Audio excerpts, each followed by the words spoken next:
ülkenin temel gündemi olan barış ve demokratik toplum sürecine ilişkin olarak değerlendirmelerinizle başlamak isterim. Bu bir an önce siyasi ve hukuki adımların atılması gerektiği vurgusunda bulundunuz bu bildirgede, ki bugün de 16.sı düzenlenen, hala devam ediyor yanlışım yoksa, çünkü henüz bir haber düşmedi ajanslara. Komisyon toplantısı sürüyor. Bir de İmralı heyetiyle yapılacak bir görüşme olacak. Neler söylemek istersiniz bu hukuki ve siyasi adımların bir an önce atılması konusunda? Sadece bir parti olarak, parlamento çatısının altında bulunan parti olarak değil de toplumsal seferberliği inşa eden bir siyasi hareket olarak neler söylemek istersiniz? Ben tekrar iyi yayınlar diliyorum. İzleyen halkımıza saygılarımızı sunarak başlamak istiyorum. DEM Parti'nin barış ve demokratik toplum sürecindeki son derece önemli rolünü defalarca değerlendirildiği ve bütün gelişmeler ışığında yapılabileceklerin yeniden gözden geçirildiği, görev ve sorumlulukları açısından da hatırlatmaların yapıldığı ve bunlarla dolu bir tartışma haftası geçirdik parti olarak biz. Evet. Her şeyin çok hızlı geliştiği bir süreçteyiz elbette ki. Ve gözümüzün kulağımızın da barış ve demokratik toplum süreciyle açılmış olan kanallarda hiçbir akamete uğramadan ilerlenmesini sağlayacak. Bu anlamda da rolü olanların, görevi olanların görevini ve sorumluluklarını hakkıyla yerine getirebilecekleri bir sürecin olması gerektiğine inanıyoruz. Bu Türkiye'nin hayrına, bölgenin hayrına, 86 milyonun da geleceği açısından daha aydınlık bir gelecek ve umudunu beslemeye yarayacak olan bir süreçtir. Kadim bir problemin çözümüne ilişkin atılmış bu adımları her seferinde son derece değerli adımlar olarak gördük ve meclis zemininde ve asıl olanın hukuki ve siyasi zemine çekilerek çok daha somut, toplumun, halkın gönlünü rahatlatan ve barışın olabilme ihtimalini yükselten, bu açıdan birlikte yaşama iradesini kuvvetlendiren adımların atılma beklentisi içindeyiz tabii ki.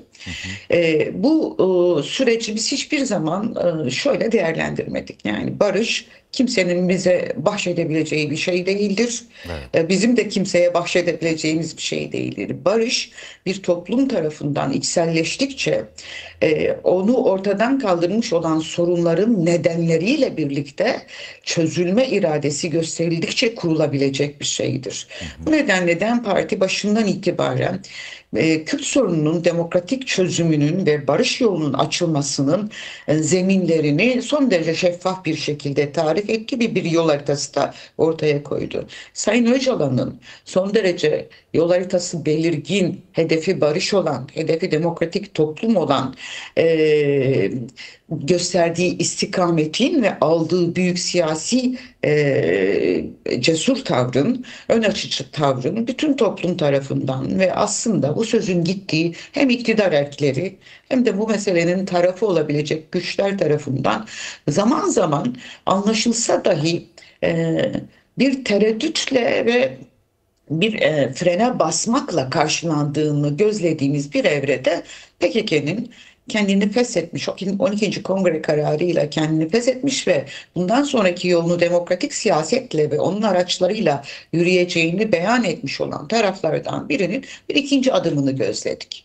Bir iyi niyet adımını, bir güven arttırıcı adım olarak değerlendirilmesi gereken bu adımda güçlerini Türkiye sınırından çekmekti.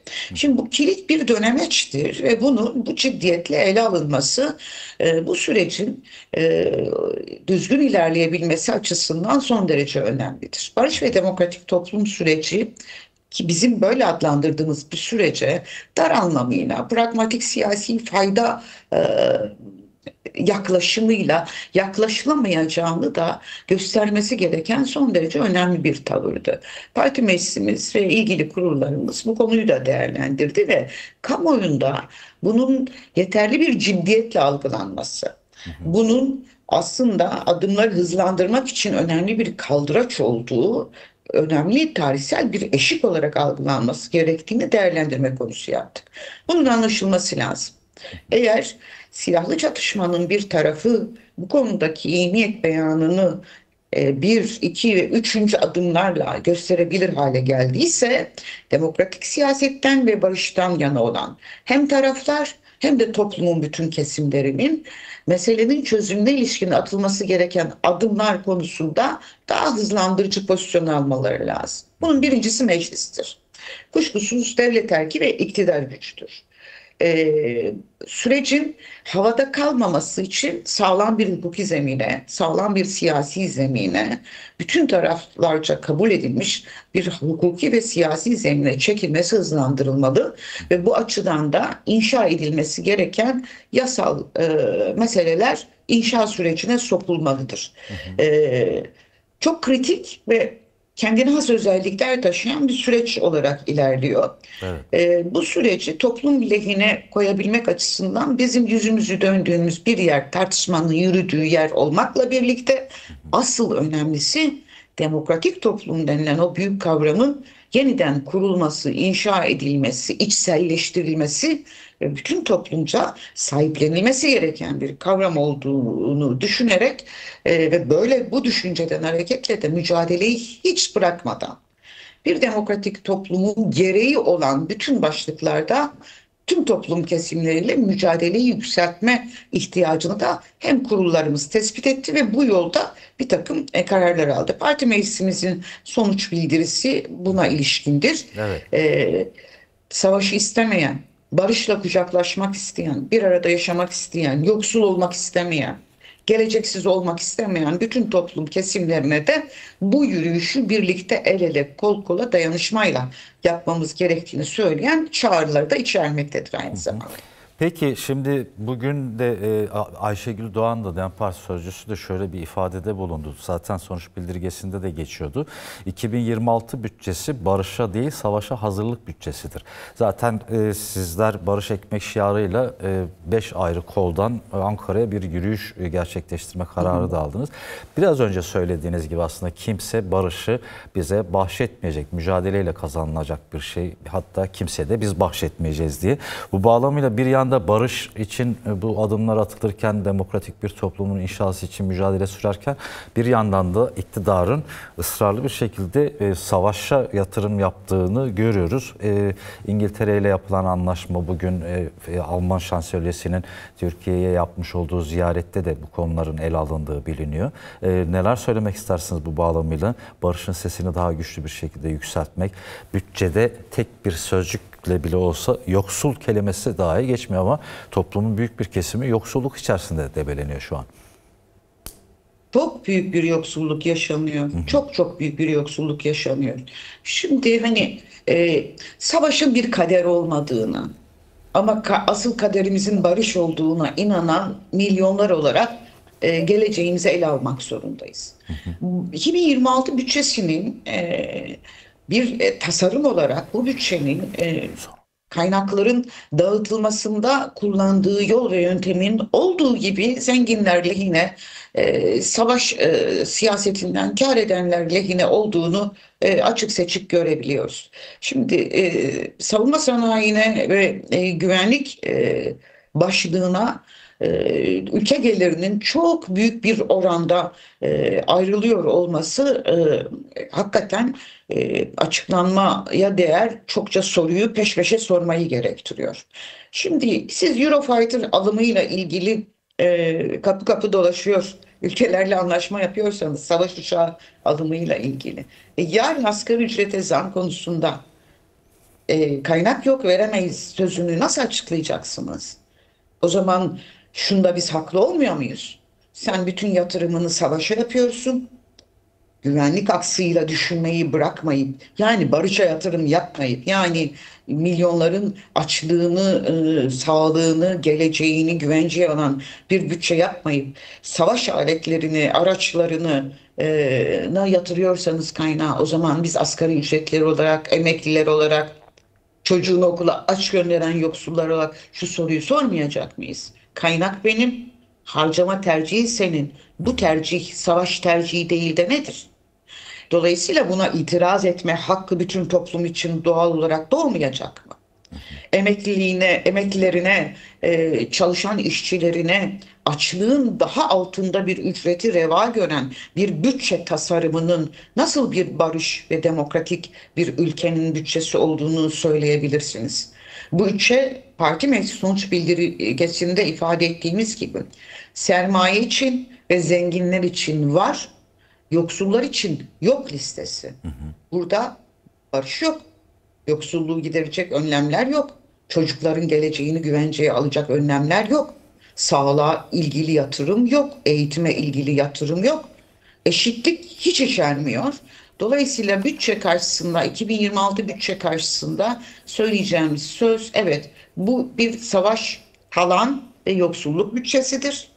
Talanı da burada eksik etmeyelim. Tam bir doğa kıyımına kapı açan bir bütçedir.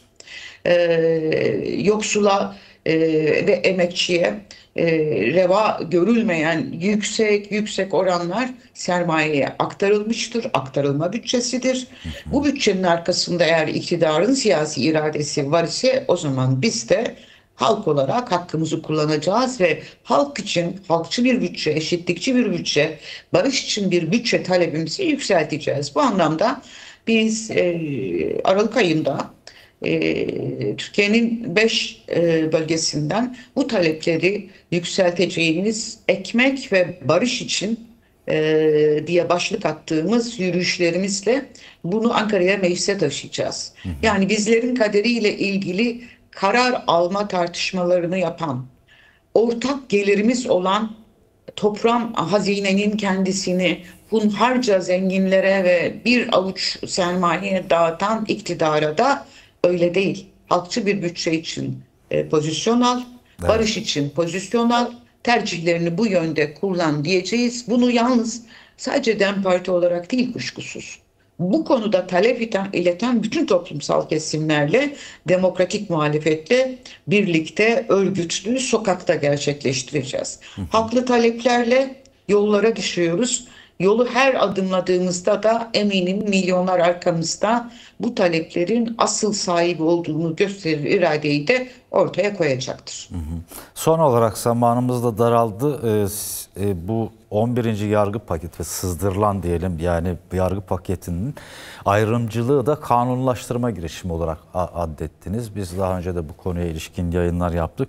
Biraz da bu konuya dair değerlendirme ve yorumunuzu alalım. Yayınımızı bitirmeden önce bir 5-6 dakikamız daha kaldı. Buyurun, tekrar Tabii. söz size.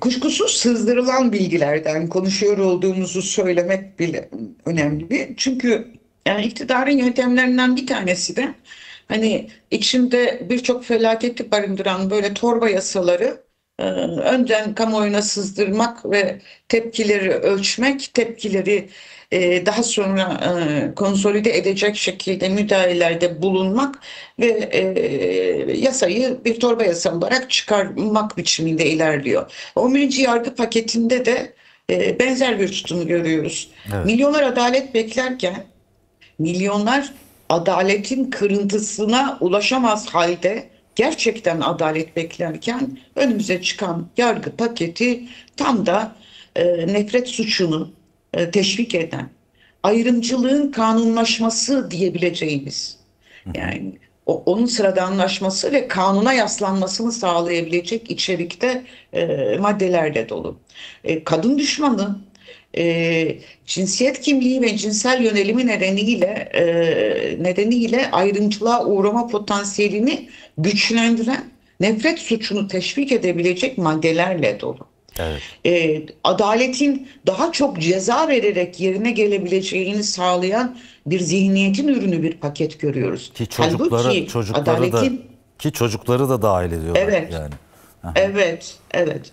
Şimdi hani dünya bütün bu meselelerin, yani sonuçların nedenlerini konuşup nedenlerini ortadan kaldırmaya çalışırken ve bir toplumu, bir ülkeyi yöneten iktidarların asıl görevinin sorun başlıklarının nedenlerini ortadan kaldırarak buna yönelik siyaset üretmesi görevi olması gerekirken biz tam tersine sonuçların palyatif yöntemlerle görünmez kılınmasını sağlayabilecek yaklaşımlar görüyoruz. Bu kabul edilebilir bir şey değil. Evet. Bir kadın özgürlükçü bakan, ayrımcılığı reddeden, eşitlikçi bakan ve demokrasiden yana tutum alan kimse için kabul edilebilir değil. Eğer siz iktidar gücü ve eliyle ayrımcılık körüklüyorsanız, nefret körüklüyorsanız, buna yol açabilecek kanunları bu suç işleyenlerin sırtını yaslayabilecekleri kanunlar haline getiriyorsanız, yasal çerçeveye alıyorsanız sizin demokratik kimliğiniz, özgürlük ve eşitlik kimliğiniz yok demektir. Sıfatınız başka bir sıfat halini alır.